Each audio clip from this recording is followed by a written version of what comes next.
Hi, Neil here with Covers and Camo, your source for custom seat covers. Today, we're showing you a new custom option. It's the brown leatherette logo that you can put on your headrest logos.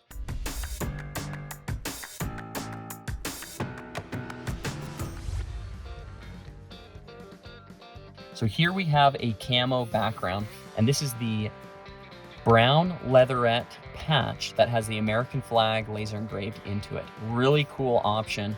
Brown is a new option for us. We had black before, and black goes with pretty much everything. Now brown is a little more tricky. Brown will look really good with black backgrounds or camo backgrounds. So if your headrests are gonna be in the camo, looks really nice doing that. If the headrests are gonna be in a black color, this also looks killer good. Now, if they're gonna be in another brown, so like saddle ostrich, or maybe you're choosing the Java croc, those are a little tricky to match up two different browns together. But this one right here, this brown leatherette, the best thing to do is do it on headrests or covers that are in the camo or in the blacks.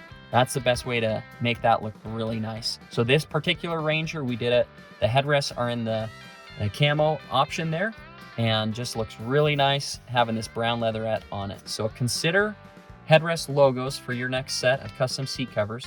Again, this has been Neil here with Covers and Camo, your source for custom seat covers. We offer seat covers for trucks, Jeeps, cars, SUVs, and UTVs. See more at coversandcamo.com. Thanks.